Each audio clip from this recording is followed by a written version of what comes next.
Morning.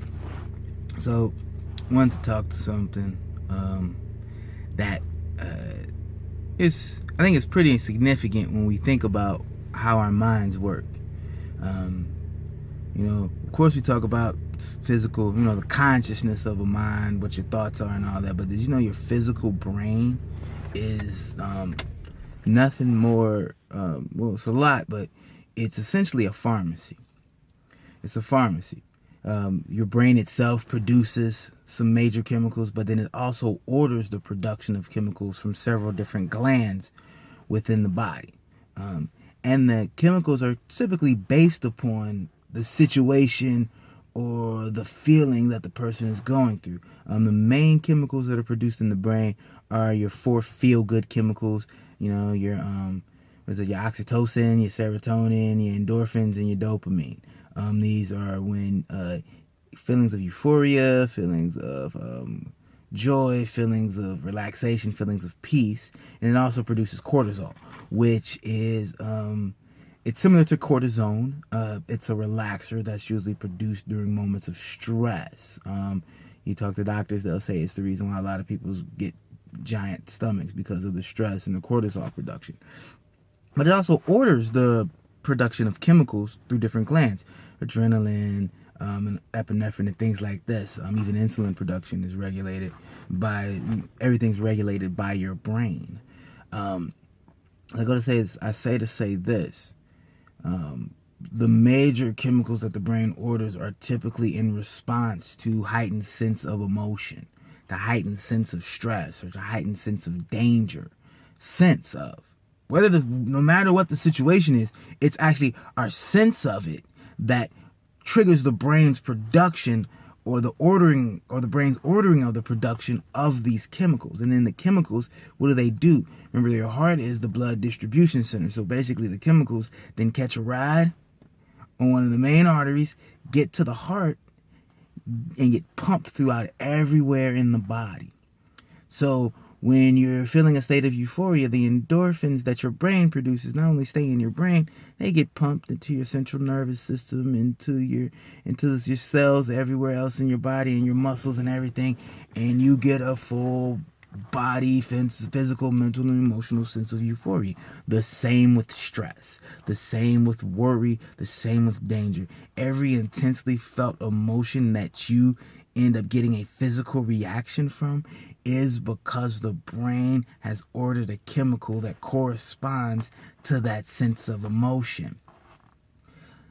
Your body has a funny way of normalizing any situation. They call it homeostasis in science, when they say a system will develop a level of homeostasis where if something is introduced to that system, there's a period of chaos, but then the system gets used to it or incorporates that new element and establishes a new normal, a new baseline.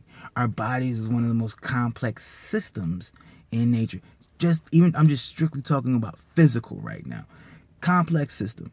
You introduce adrenaline all the time because you become an adrenaline junkie, or you are always stressed and worried and thinking you're in danger. You introduce cortisol, which is the chemical the brain produces to combat the negative effects of stress. Your body will get used to that cortisol. Your body will develop a homeostasis around the presence of that cortisol. If you remove said chemical, your body has to then go through again another period of stabilization or chaos till it develops a new level of homeostasis. Addicts call this period of chaos and stabilization withdrawal. Somebody drinks enough alcohol to where alcohol is so present in their system that their body is used to having it. When they don't have it, they go through withdrawal. The body trying to figure out how it's going to live now without alcohol constantly in its system. Same thing with every other chemical that we stick into our bodies. How about the chemicals that we produce ourselves? I say this, you can become psychologically and also physically dependent upon your own emotions and upon the thoughts that trigger those emotions. You can develop an addiction to your stress. You can develop an addiction to your negativity. You can develop an addiction to anger. You can develop an addiction to happiness, to joy, to euphoria. The whole thing about it is since we are such a habit creating creature, what habit will you create? Will you addict yourself? Will you make yourself become so addicted to negativity that when there's nothing to be negative about, you will seek out things to be negative because physically you crave the chemicals that your brain produces when you go so far off the deep end in your stress? Just like a junkie, we're waking up craving to get high. Think about that. Think about the addiction levels that we can have to all the negative stuff and all the anger emotions that we feel on a daily basis if we do them consistently. And our brain orders that chemical consistently. Our body then gets so used to that chemical in our system that it will begin to crave it.